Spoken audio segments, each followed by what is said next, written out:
Hi. ഇന്ന് ഞാൻ കുറേ കാലമായിട്ട് ആഗ്രഹിച്ചിട്ട് പോകണം എന്ന് വിചാരിച്ച് നടക്കുമോ നടക്കില്ലയോ എന്നറിയാത്തത് കൊണ്ട് ഡൗട്ട്ഫുള്ളായിട്ട് നിന്ന ഒരു സ്ഥലത്തിലേക്ക് പോകുന്ന ഒരു വീഡിയോ ആണ്. അപ്പോൾ അവിടെ കാണുന്ന കാഴ്ചകളും കാര്യങ്ങളും എല്ലാം നിങ്ങളെയും കൂടെ ഒന്ന് കാണിച്ച് ഒന്ന് ചെറുതായിട്ട് ഡോക്യുമെൻ്റ് ചെയ്ത് വെക്കാൻ ഓർത്തു. ദുബായ് എക്സ്പോ സിറ്റിയിൽ ഫെസ്റ്റിവൽ ഓഫ് കേക്ക് എന്ന് പറയുന്ന ഒരു പ്രോഗ്രാമിലേക്കാണ് നമ്മൾ പോകുന്നത്. നവംബർ 28 ടു ഡിസംബർ 2 വരെ നീണ്ടു നിന്നിരുന്ന ഒരു പ്രോഗ്രാമായിരുന്നു. അങ്ങനെ 5 ദിവസവും എനിക്ക് പോകാൻ പറ്റി. ഞാൻ ഭയങ്കര എക്സൈറ്റഡ് ആയിരുന്നു. അതെൻ്റെ ഫേസിൽ വളരെ ക്ലിയർ ആയിട്ട് തന്നെ ഉണ്ടായിരുന്നു. ഇതിൻ്റെ അകത്ത് കയറി സെറ്റപ്പ് എല്ലാം കണ്ടപ്പോൾ ഞാൻ ഞെട്ടി. കാരണം ഒരു കോർണർ പോലും ഇല്ല അവർ ശ്രദ്ധിക്കാത്തത്. കേക്കിൻ്റെ തീമാകട്ടെ, ഫ്രോസ്റ്റിംഗ്, സ്പ്രിങ്കിൾസ്, അങ്ങനെ കംപ്ലീറ്റ് ഒരു നമ്മുടെ പണ്ടത്തെ സൺലൈറ്റാണോ, സൺലൈറ്റിൻ്റെ പരസ്യത്തിൽ ഒരു സണ്ണും ഓറഞ്ചൊക്കെ കൂടെ ഒരു പരസ്യമില്ലായിരുന്നു. അങ്ങനെ ഒരു വണ്ടർലാൻഡിലേക്ക് വന്ന പോലത്തെ ഒരു ഫീല്. ആ പരസ്യം നിങ്ങൾ ഓർക്കുന്നുണ്ടെങ്കിൽ കമൻറ്റ് ചെയ്യാം കേട്ടോ.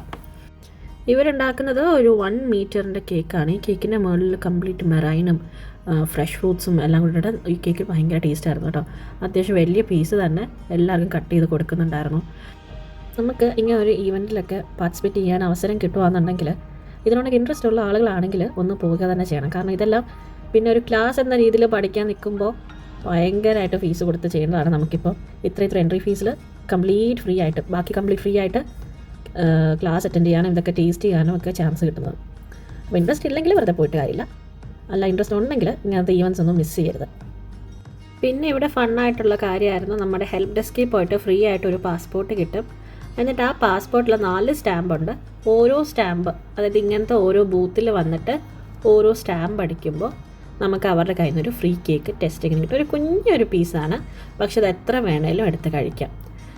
4 ഫ്ലേവേഴ്സ് ഉണ്ടായിരുന്നു. നല്ല ടേസ്റ്റായിരുന്നു കേട്ടോ. കുഞ്ഞു ബൈറ്റ് സൈസ് ആണെങ്കിൽ പോലും പിന്നെയും എടുക്കാൻ ഒരു കുഴപ്പമില്ലായിരുന്നു. അവരാണെങ്കിലും നമ്മളോട് പറയായിരുന്നു ഇഷ്ടമുള്ള അത്ര എടുത്തോന്ന്. അപ്പോൾ ഞാൻ ശരിക്കും പറഞ്ഞാൽ മത്ത് വരുന്നത് പോലെ കുറേ സാധനങ്ങൾ അവിടെ നിന്ന് ടേസ്റ്റ് ചെയ്തിട്ടുണ്ടായിരുന്നു. ഈ 4 കേക്ക് അല്ലാതെ തന്നെ ഈ ഓരോ ഷെഫ്സ് ഉണ്ടാക്കുന്നതും നമുക്ക് ടേസ്റ്റ് ചെയ്യാനായിട്ട് തരും. പിന്നെ ഇതൊന്നും അല്ലാതെ അവിടെ ഇങ്ങനെ കുഞ്ഞു സ്റ്റോൾസ് ഇട്ടിട്ടുണ്ട്, ഓരോരോ കഫേസും റെസ്റ്റോറൻറ്റ്സ് ആൾക്കാരൊക്കെ. അപ്പോൾ അവിടെ നിന്ന് നമുക്ക് വേണമെങ്കിൽ വാങ്ങി കഴിക്കാവുന്നതായിരുന്നു. അങ്ങനെ ഇതെല്ലാം ഒന്ന് റൗണ്ട് അടിച്ച് സ്റ്റാമ്പൊക്കെ അടിച്ച് നടന്ന് എല്ലാം കണ്ട് വന്നപ്പോഴത്തേക്കും നമ്മുടെ ആ നേരത്തെ ഉണ്ടാക്കിക്കൊണ്ടിരുന്ന 1 മീറ്റർ കേക്ക് അവിടെ ഓൾമോസ്റ്റ് റെഡി ആയിട്ടുണ്ട്. കട്ട് ചെയ്ത ആൾക്കാർക്ക് കൊടുത്തുകൊണ്ടിരിക്കുകയായിരുന്നു. അങ്ങനെ അതിൻ്റെ ഇടയിൽ കയറി അതും ഒന്ന് ടേസ്റ്റ് ചെയ്തു. നല്ലൊരു വലിയ പീസ് തന്നെ കിട്ടിയേ. അത് ഭയങ്കര ടേസ്റ്റായിരുന്നു. അത് നല്ല ഫ്രഷ് ഫ്രൂട്ട്സിൻ്റെ ആ ബെറീസിൻ്റെ എല്ലാം ഭയങ്കര ക്വാളിറ്റി, നല്ല ടേസ്റ്റുള്ള ക്വാളിറ്റി നമുക്കറിയാൻ പറ്റും ടേസ്റ്റിൽ. ഓരോ ദിവസത്തെ ഇവരുടെ ഈവൻറ്റ് കാലണ്ടർ വെച്ചിട്ടാണ് ഞാൻ ഓരോ സ്റ്റേജിൽ പോയി അറ്റൻഡ് ചെയ്തുകൊണ്ടിരുന്നത്. 3 സ്റ്റേജ് ഉണ്ടായിരുന്നു. അങ്ങനെ ഓരോ സ്റ്റേജിലും ഓരോ പ്രോഗ്രാമാണ് നടക്കുന്നത്, ഓരോ ഈവൻറ്റ്, അതായത് ഓരോ വർക്ക്ഷോപ്പ്.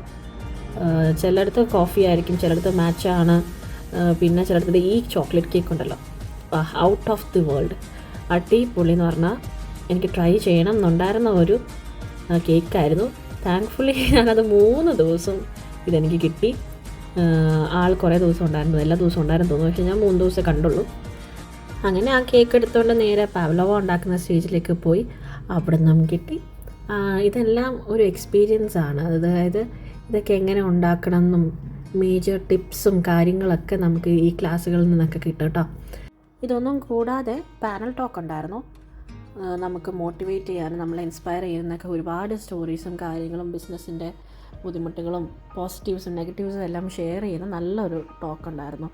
സത്യത്തിൽ ഞാൻ ഇതിൽ 2 ദിവസം പോകാമെന്നുള്ള പ്ലാനിലായിരുന്നു. പക്ഷേ എനിക്കിത് ഭയങ്കര ഇഷ്ടമായെന്ന് പറഞ്ഞാൽ അത്രയും റിലാക്സ്ഡ് ആയിട്ടുള്ളൊരു ഈവനിങ് കുറേ കാലം കൂടി ഒരു ഈവൻറ്റിൽ കിട്ടിയപ്പോൾ എനിക്ക് ഭയങ്കര ആഗ്രഹമായിരുന്നു ഇനിയും പോകണമെന്ന്. അങ്ങനെ എനിക്ക് താങ്ക്ഫുള്ളി എനിക്കൊരു 5 ദിവസവും എനിക്ക് പോകാൻ പറ്റി. ഇതിൻ്റെ കൂടെ തന്നെ ഞാനൊരു സെയിൽ ഇട്ടിട്ടുണ്ടായിരുന്നു, നാഷണൽ ഡേ അവധി ആയതുകൊണ്ട്. അപ്പോൾ അതിൻ്റെ ബേക്കിംഗ് പരിപാടിയും നടക്കുന്നുണ്ടായിരുന്നു. അങ്ങനെയാണ് കുറേ ദിവസങ്ങൾ വീഡിയോസ് ഒന്നും വരാഞ്ഞത്. അപ്പം അത് രാവിലെ എല്ലാം കംപ്ലീറ്റ് ആക്കി വെച്ചിട്ട് പിന്നെ ഇത് ഡെലിവറി ചെയ്ത് എന്നിട്ടാണ് ഈ പ്രോഗ്രാം ഈവൻറ്റിന് ഞാൻ അറ്റൻഡ് ചെയ്തുകൊണ്ടിരുന്നത്. തിരിച്ചു പൊയ്ക്കൊണ്ടിരുന്നപ്പോൾ എനിക്ക് ഭയങ്കര പ്രൗഡ് ഫീലിംഗ് ആയിരുന്നു, എനിക്കിത് പോകാൻ പറ്റിയല്ലോ എന്നുള്ളത്. ഇത് എല്ലാവർക്കും വലിയ കാര്യമൊന്നും ആയിരിക്കില്ല, പക്ഷേ ഞാനൊരു 3-4 ദിവസത്തോളം ഞാൻ ഉറങ്ങിയിട്ടില്ല. കാരണം ബാക്ക് ടു ബാക്ക് വർക്കും പിന്നെ ഈ ഈവൻറ്റിന് പോകലും എല്ലാം കൂടെ ആയിട്ട് ഇത് ഒരു 10-11 ഇയേഴ്സായി ഞാനിപ്പോൾ എൻ്റെ ബേക്കിംഗ് ജേർണി സ്റ്റാർട്ട് ചെയ്തിട്ട്. അപ്പോൾ ഞാനിതെങ്ങനെയാണ് തുടങ്ങി എന്ന് ചിന്തിക്കുമ്പോൾ, അത് കഴിഞ്ഞ് ഇപ്പം ഞാൻ നിൽക്കുന്ന ഒരു സ്റ്റേജ് ഓർക്കുമ്പോൾ ഞാൻ ഭയങ്കര പ്രൗഡാണ്. അങ്ങനെ പോകുന്ന വഴിക്കതേ നല്ല ഒരു ഫയർ വർക്കും കണ്ടു. ഗ്ലോബൽ വില്ലേജിൻ്റെ നാഷണൽ ഡേയുടെ ഫയർ വർക്കായിരുന്നു. അങ്ങനെ അതും കണ്ടപ്പോൾ ഡബിൾ ഹാപ്പി ആയിട്ട്, കംപ്ലീറ്റ്ലി ഹാപ്പി ആയിട്ടാണ് തിരിച്ച് വീട്ടിൽ പോകുന്നത്.